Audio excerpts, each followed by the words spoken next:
Welcome back to mister India. দোস্ত, আজ একটু বিনোদন জগৎ নিয়ে কথা বলতে চাই। আমরা ইন্ডিয়ান, আমরা বাঙালি, আমরা ভারতীয় সিনেমাকে ভালোবাসি, কিন্তু আমরা বাঙালি, আমরা বাংলাকেও ভালোবাসি। আরো একবার ওয়েলকাম দোস্ত। আজকের video is dedicated for Shakib Khan and their fans, also Bangladesh and বাংলাদেশের সিনেমা প্রেমী মানুষদের জন্য। সো যারা শাকিব খানকে ভালোবাসেন অবশ্যই আমার চ্যানেলকে শেয়ার করবেন, সাবস্ক্রাইব করবেন, মানুষকে দেখার সুযোগ করে দেবেন, আগামী দিনে যেন আরো বলতে পারি শাকিবকে নিয়ে। লাগে উড়াধুরা কি সত্যিই হিট? হ্যাঁ, অবশ্যই হিট, কারণ গানের মধ্যে একটা শ্লোক, এই শ্লোকটা একটা ভাইব তৈরি করে দেয়, যেটা মনের মধ্যে দাগতে থাকে, বারবার আসতে থাকে। সো অবশ্যই দোস্ত, লাগে উড়াধুরা সুপার ডুপার একটা ভাইব ক্রিয়েট করেছে। এন্ড দেন এটা কি সত্যি ডুপ্লিকেট সং? অতি অবশ্যই না, কারণ এটি একটি creative song, remix song. And then তারপরে আসা যাক আমাদের বাংলা সিনেমা ইন্ডাস্ট্রিতে। আজকের বাংলা সিনেমা ইন্ডাস্ট্রিটা কোথায় পৌঁছেছে, সেখানে শাকিব খানের অবস্থান কি, বাঙালি হিরোরা কোথায়? ইদানিং করে বাংলা সিনেমা যেন আর চলছে না, বারবার হোঁচট খাচ্ছে, সিনেমাগুলি মুখ থুবড়ে পড়ছে, বড় বড় মাল্টিপ্লেক্স গুলোতে বাংলা সিনেমা আর চালাতে চাইছে না। এর আসল কারণগুলোও খুঁজে পাওয়া যাচ্ছে না এখনো। বাংলা সিনেমা অ্যাকচুয়ালি থিয়েটারগুলোতে মুখ থুবড়ে পড়ার কারণ, এর প্রধান কারণ হচ্ছে ডিজিটাল প্ল্যাটফর্ম, বিভিন্ন ধরনের ডিজিটাল প্ল্যাটফর্ম। এর মধ্যে ওটিটি চ্যালেঞ্জিংয়ে আছে Netflix, Amazon Prime, Hotstar, Zee5 and some others.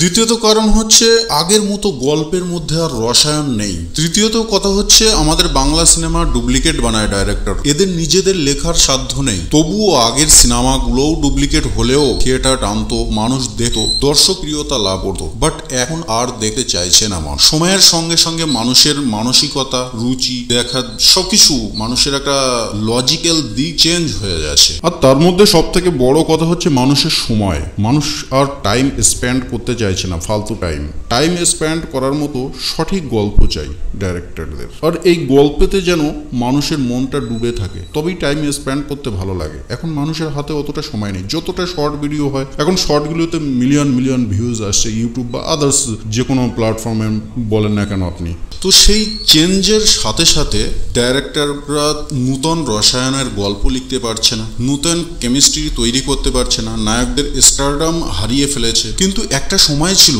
যেখানে 19 থেকে 2010 সাল পর্যন্ত হিন্দি সিনেমা জগতের ক্লাসিফিকেশন অনেকগুলোই হিরো বা সাইড হিরো আছে, যারা বাংলাতে এসে বা বাংলাদেশগুলিতে এসে, বাংলাদেশি মানে ঢাকাই সিনেমাগুলোতেও কাজ করে গিয়েছে। আজ এমন একটা দিন চলে এসেছে বাংলা সিনেমার হিরোরাই বাংলাতে কাজ করতে পারছে না। বাংলা সিনেমাগুলো পুরো ডুবে গিয়েছে, থিয়েটারগুলো মুখ উবড়ে পড়েছে। সিঙ্গেল স্ক্রিন, যেটা সিঙ্গেল স্ক্রিন মানুষকে দর্শকপ্রিয়তার মুখর করে তোলে, সেই সিঙ্গেল স্ক্রিনগুলো নষ্ট হয়ে গেছে। মাল্টিপ্লেক্স রইল, মাল্টিপ্লেক্স গুলোতে বড় বড় সিনেমা, বড় বাজেটের সিনেমা, ভালো সিনেমা না হলে ওরাও আর টানতে চাইছে। এসভিএফ আজ এক স্টারডামকে খুঁজে পেল, যার নাম শাকিব খান। সে কিনা ইন্ডিয়ান নয়, বাংলাদেশে, কিন্তু বাঙালি। আমাদের এটাও গর্ব করা উচিত, কারণ বাঙালি তো সে, যার স্টারডামকে কাজে লাগিয়ে এসভিএফ লগ্নি করছে বড় বাজেটের সিনেমাগুলিতে। এসভিএফ শাকিব খানকে নেবে নাই বা কেন? শাকিব খানের মধ্যে মানিব্যাগ গ্যারান্টিটা আছে যে, তাকে কাজে নেওয়াতেও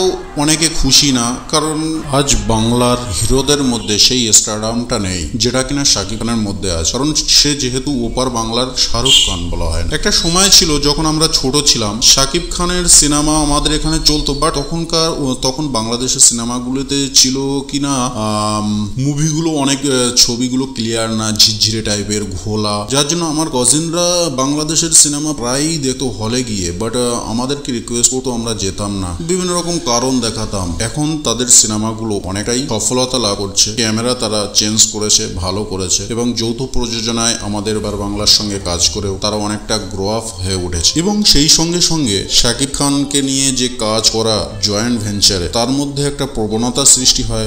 এর মধ্যে থেকে শাকিব খানকে আমি ফলো করছিলাম তখনই যখন কিনা এখানে কাজ করছিল বাংলাদেশ মিডিয়া, কিছু ওখানে মিডিয়া, ওখানে এমন একটা জায়গা আমি ভাবতেও পারি না। আজকের এই ভিডিওটা কিন্তু বাংলাদেশি ভাইদের জন্য, প্লিজ দেখবেন এবং শেয়ার করবেন। আপনারা যদি চান তাহলে আমি ফের আপনাদের জন্য মানে শাকিব খানদের জন্য, সাকিবিয়ানদের জন্য ভিডিও বানাবো। এরপরে আমার কাছে সাকিবের জন্য আরো ভালো ভালো আপগ্রেড তথ্য আছে। সো গাইস, যেটা বলতে চাইছিলাম যে সেই একটা সময় ছিল যেখানে কিনা 2018 সাল নাগাদ হবে, যেখানে অপু বিশ্বাস একটা হিরোইন ছিল, যেখানে কিনা তিনি মা হওয়ার সত্ত্বেও তাকে গ্রহণ করতে চাইছিল না শাকিব খান, এটা সেটা এক্সেট্রা। তো এই সূত্রটাকে কাজে লাগিয়ে ওখানে সিনেমা নিয়ে রাজনীতি হয় ওখানে। এটা একটা আশ্চর্যজনক জিনিস, এখানেও এখন শুরু হয়েছে আমাদের ইন্ডিয়াতেও। সো যাই হোক, ওখানে যেন একটু বেশি আমার মনে হলো, কেন জানি না, হিংসাত্মক একটা জিনিস কাজ করছে, যেখানে কিনা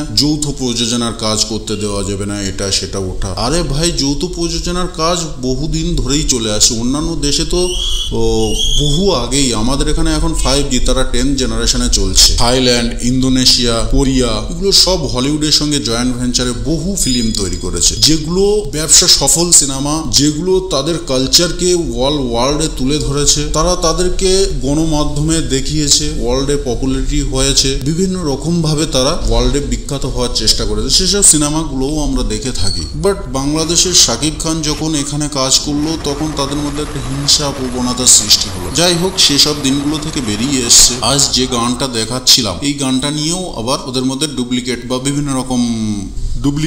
বিভিন্ন রকম গণমাধ্যমে সূচনা সৃষ্টি তৈরি করছে। বাট ওখানে রায়হান রাফি ক্লিয়ার ভাবে লিখে দিয়েছে, ওখানে রায়হান রাফি বাংলাদেশ মিডিয়াগুলো যেরকম চরকি আর আলফা আই লাইক ওই চ্যানেলগুলোতে লিখে দিয়েছে, যেখানে মমতাজ একটা সং আছে, বেবি নাজনীন একটা সং আছে, ওদের একটা কনসেপ্ট ওরা গ্রহণ করে এই গানগুলোকে বানিয়েছে। জাস্ট এটাই, আর কোনো কিছু না। তার একটা স্বীকৃতিও ওরা নিয়েছে। আর এই গানটা যিনি লিখেছেন বা যিনি গেয়েছেন, তিনি এই ধরনের গানগুলোকে 90s এর গানগুলোকেই নিয়ে রিমিক্স করে বানায়। সো এখানে ডিক্লারেশন দিয়েছে, সেখানেও এত কথা আসে কেন কি জানি না। বাট এখন ইন্ডিয়াতে লাগে উড়াধুরা ভীষণভাবে ভাইব প্রকাশ করেছে। আরো পপুলারিটি পাবে সিনেমাটি, আরো ব্যবসা সফল হোক, ভবিষ্যতে আরো ভালো ব্যবসা করুক, বাংলা সিনেমার ভবিষ্যৎ উজ্জ্বল হোক। সঙ্গে সঙ্গে আমার চ্যানেলটাকে সাবস্ক্রাইব করবেন। বাংলাদেশি ভাইদের জন্য বলছি আবারও, আমার ভিডিওটা ভালো লাগলে আপনারা আমাকে উৎসাহিত করবেন,